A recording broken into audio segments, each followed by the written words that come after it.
Welcome to Jazz Piano Skills. I'm Dr. Bob Lawrence. It's time to discover, learn, and play jazz piano. Well, here we are, week 5, right? A month with 5 weeks, 5 Jazz Piano Skills podcast episodes. Tremendous.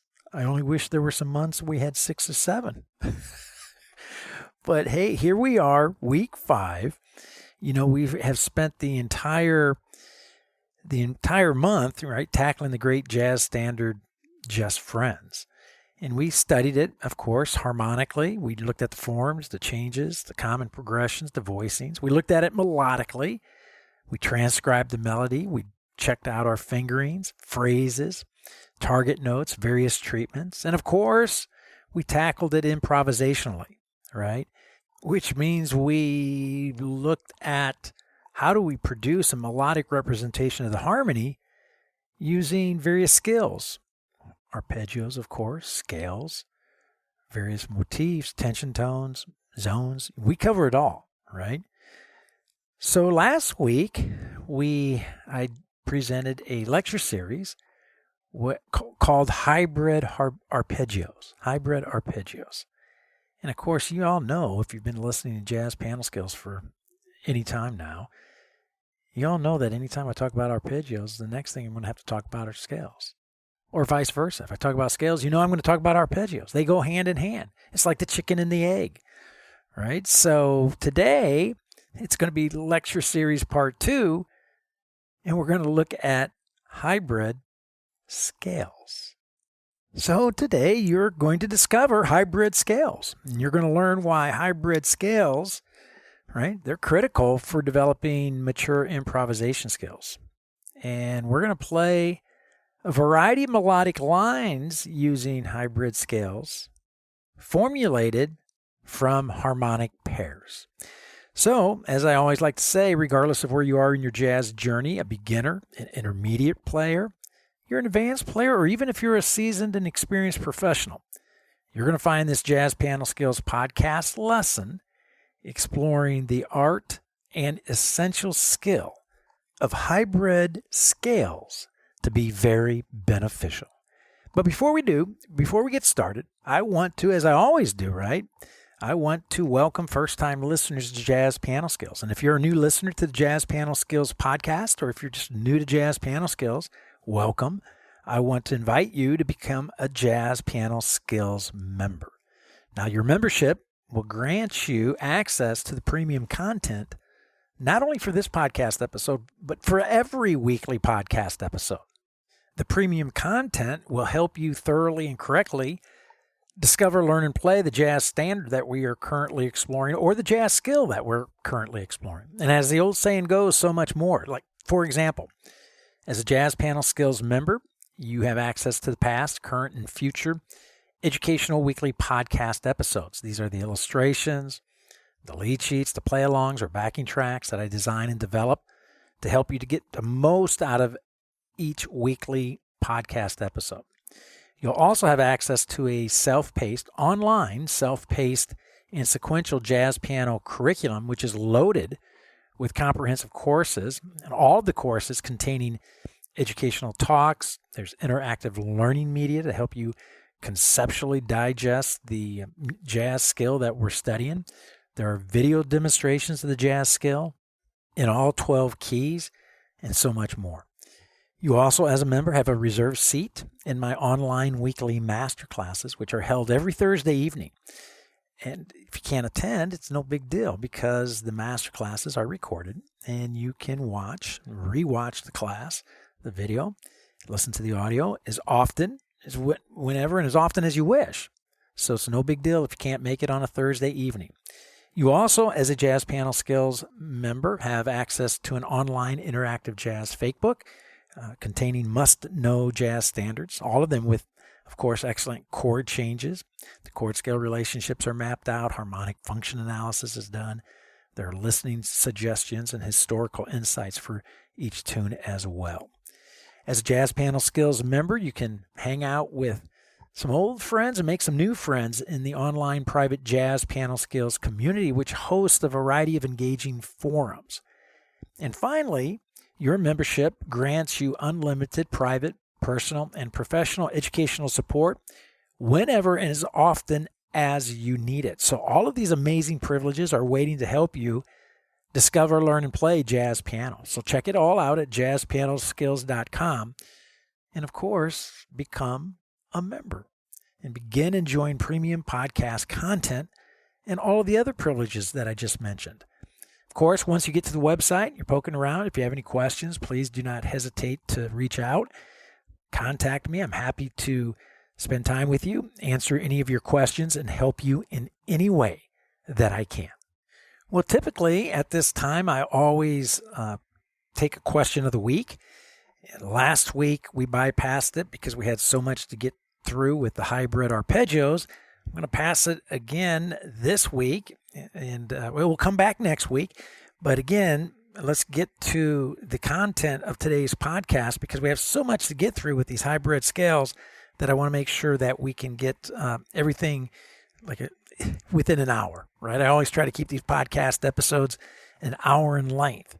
So next week, we'll be back to business as usual with the question of the week. But for now, let's discover, learn, and play jazz piano. Let's discover, learn, and play hybrid scales. Okay, last week when I introduced hybrid arpeggios, I posed a question at that time that I want to bring back today.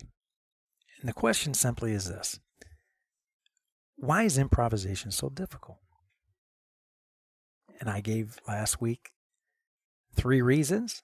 Those 3 reasons: number 1, lack of hand mobility, poor fingerings. In other words, the inability to move around on the piano. So poor fingerings will certainly impede your ability to move around.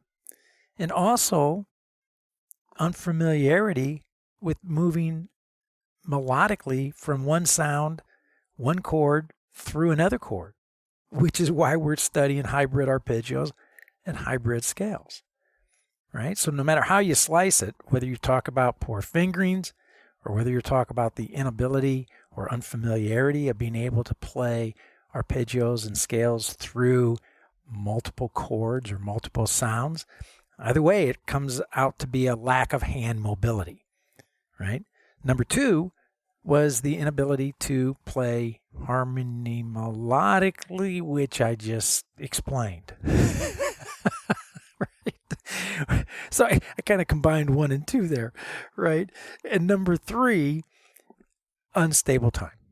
Unstable time. So lack of hand mobility because of poor fingerings or an inability to play harmony melodically, and of course, a lack or an unstable time. So we have to deal with those 3 issues, and we have to come up with a way to fix them. How do we fix a lack of hand mobility? How do we fix the inability to play harmony melodically? How do we fix unstable time? Right? Well, that's what we started to do last week, and that's what we're going to continue to do today. But before we go any further, I want to address each one of these areas of concern as jazz pianists, skills that we need to develop, and just kind of talk you through it for a second. So, number 1, lack of hand mobility, poor fingerings. How do we fix that? We need to practice what I call intentional hand shifts when playing 4-note harmonic shapes. Your harmonic shapes, right, being root, third, 5, and 7 of each sound. So you have 5 primary sounds in music: major, dominant, minor, half diminished, diminished. Each one of those sounds we play using the root, third, 5th, and 7th to produce those sounds, right? A little block shape, as I call it. And we need to be able to arpeggiate that block shape using an intentional hand shift. So, for example, you're not going to play C major 7, C, E, G, B using your thumb, index finger, middle finger, and little finger, right? You're not going to play from the bottom of the hand to the top of the hand, in other words, right? You got a dead end at the bottom, you got a dead end at the top. That's a huge problem. Yet that's how 99% of everyone practicing arpeggios using 4-note shapes, that's how they do it. And they think in their mind, hey, this is not a problem. This is pretty easy.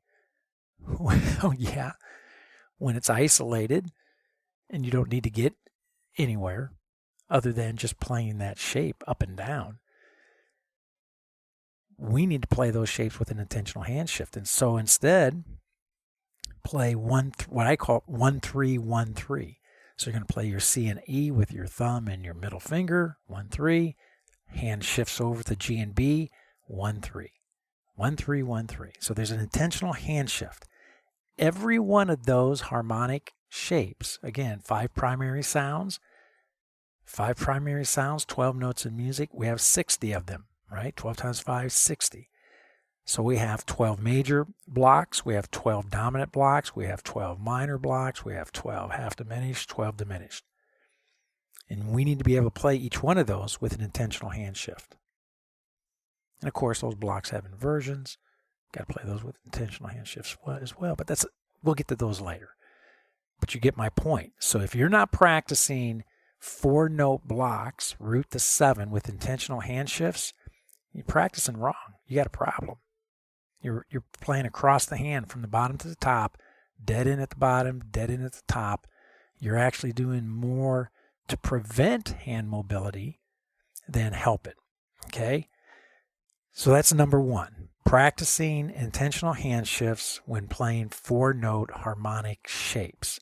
Again, whether that's in root position or first, second, third inversion, but I would start off, if you're new to this, I'd start off with root position. Okay? Number 2, the inability to play harmony melodically.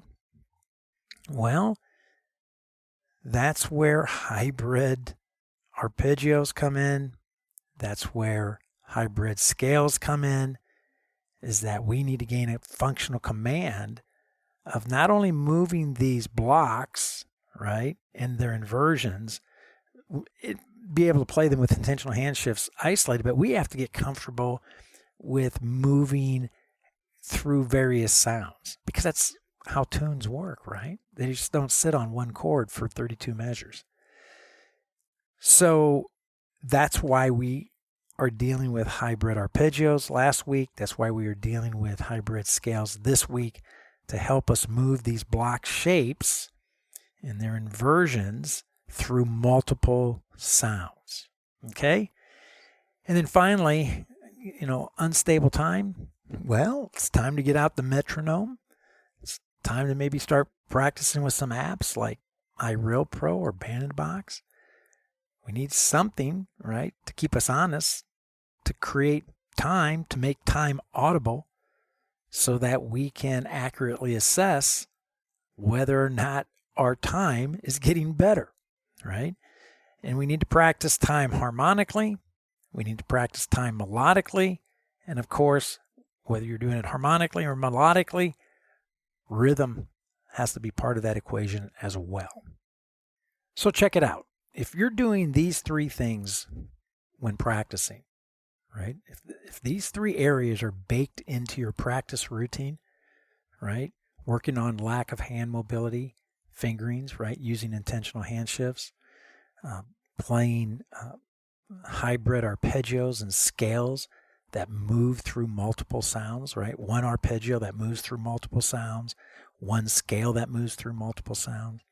And if you're consciously working on time, you're making time to practice time, check that out. That's a good t-shirt right there. Make time to practice time, right? So if you're doing those 3 things, I promise you are on your way to becoming a very fine jazz pianist. So the question should always be then when you're practicing, hey, what am I doing right now? Am I working on hand mobility? Am I working on playing harmony melodically? Am I working on my time? Those 3 areas, like I said, must be baked into your practice routine somehow, consistently throughout the week, consistently. Okay? So that's what we're going to do today, right? We're going to bake this into our practice routine today, these hybrid scales. So the educational agenda for today is as follows. Number one, we're going to, of course, discover, learn, play hybrid scales. What are they? Why are they important to practice? How to create them? We'll talk about all that.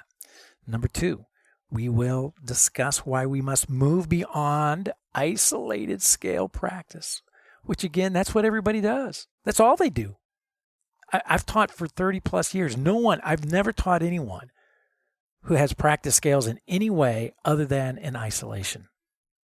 Just let that sink in for a second. I've taught for over 30 years, and I've yet to meet one person with any musical experience that has practiced scales in any other way but isolated. Wow. And we wonder why we can't improvise. Number three, we will discuss the importance of seeing improvisation as the melodic representation of harmony.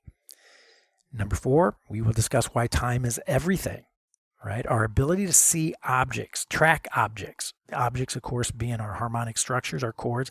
The ability to track objects in time. And our ability to see and hear the elements of those objects. The elements being roots, thirds, fifths, and sevenths. And finally, we will discuss how to practice hybrid scales, right? The importance of establishing, my favorite thing, self-imposed constraints, the rules of the game, right? Creativity is a product of limitations. It's not a product of abundance. So when we self-impose constraints, we are creating limits, right? See? So important.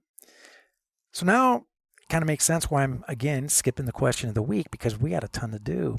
We got a ton to do conceptually to digest as well as physically. Okay, so again, a reminder real quick, no podcast packets for a lecture series episode like today. Instead, I just want you to sit back, listen, and think. Think, right? Think about what we're discussing and talking. Conceptually digest it so that you can go to your instrument, whether it's a piano or another instrument, and process and begin applying these skills. Okay? Okay, I just mentioned that I have yet to meet anyone in 30 plus years of teaching that practices scales any other way than isolating them, right? But that's a huge problem because that's not how music works, right? So hybrid scales, hybrid arpeggios, hybrid scales, the concept is simply this. Intentionally practicing arpeggio motion or scale motion that moves through various sounds or various harmonic shapes. All right, so last week we used a harmonic pair. Took just two chords, C minor, F sharp minor. We kept them in the same camp, both minor sounds. Of course, we can mix and match however we want, but to keep it simple, right, let's deal with the same sound. So two different chords, same sound, two different chords, side by side. We have a harmonic pair. We have to play an arpeggio or we have to play a scale that moves through those two sounds. So the goal is to create one melodic idea, one melodic line that encompasses or embodies two different chords. Just think about that for a second. Isn't that what happens when someone improvises? Chords, multiple chords are moving by. We're passing through these chords. We have to pass through these chords melodically. Right, that's what improvisation is, the melodic representation of harmony, these chords that are being presented to us. And we have to be able to create lines that move through them, right? So that's what a hybrid scale is. That's what a hybrid arpeggio is. It's a melodic line moving through multiple chords. To begin practicing this skill, I recommend using what I call harmonic pairs, taking two chords and start with two, right? If you can't play a hybrid arpeggio or a hybrid scale moving through two chords, it doesn't get easier with three. It doesn't get easier with 4 or 5 or 6, right?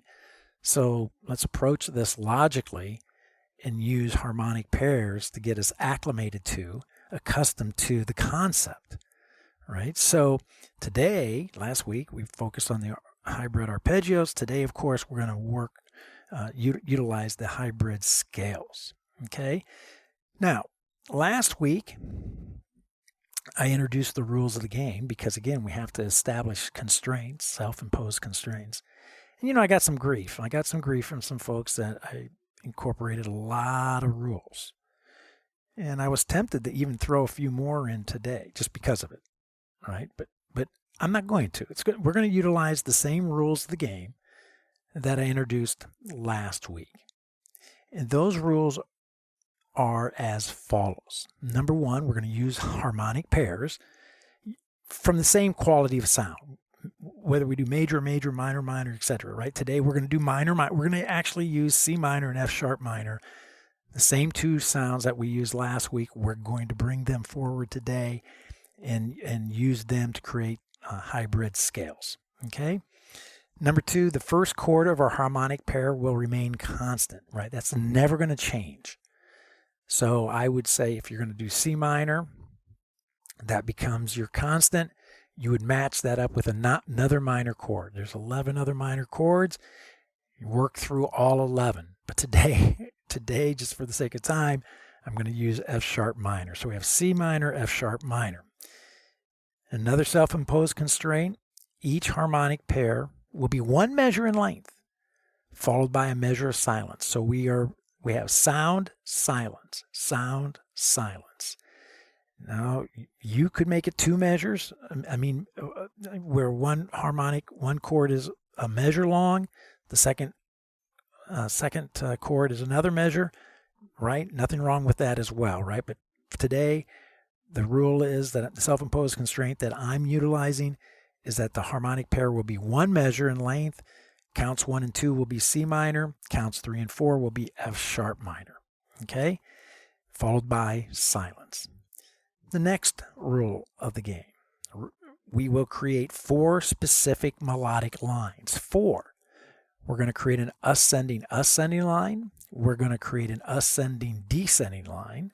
We're going to create a descending line and a descending ascending line.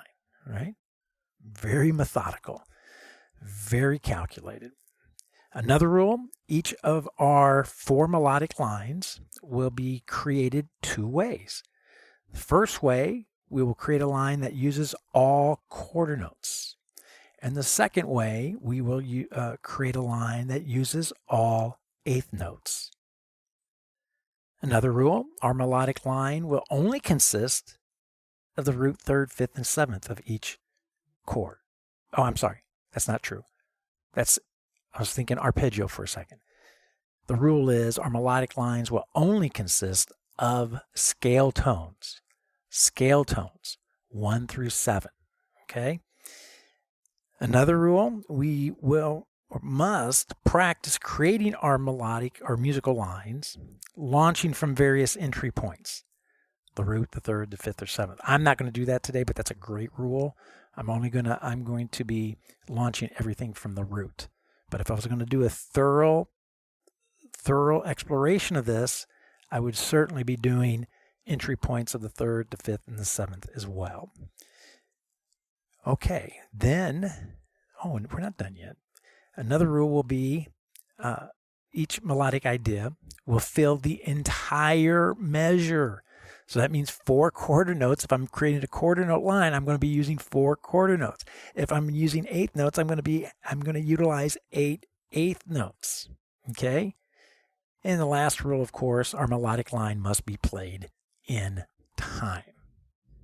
So look, we have 9 rules. 9. I counted them up. 9. So here they are again, very quickly. Number 1, harmonic. We're going to use harmonic pairs of the same quality. Today, it's going to be minor, minor. Number 2, our harmonic pair the first chord of our harmonic pair will remain constant, never changing. I'm always going to be launching with C minor. Number 3, each harmonic pair will be one measure in length, followed by a measure of silence. Number 4, we will create 4 specific melodic lines: ascending, ascending, ascending, descending, descending, descending, and descending, ascending. Number 5, each of our melodic lines will be created 2 ways. One way using all quarter notes, second way using all eighth notes. Number 6, our melodic lines will only consist of scale tones today. That's it. Number 7, we're going to practice creating our musical lines launching from various entry points. Today I'm going to only the root, but I encourage you to do the same thing that I'm going to do today, but from the 3rd, the 5th, and the 7th as well. Number 8, our melodic idea will fill the entire measure. So if using quarter notes, I'm going to have 4 quarter notes. Eighth notes, I'm going to have 8 eighth notes. And of course, number 9, playing all of this in time. Okay, so here we go. C minor, F sharp minor. That's our harmonic. Thank you for listening to Jazz Piano Skills.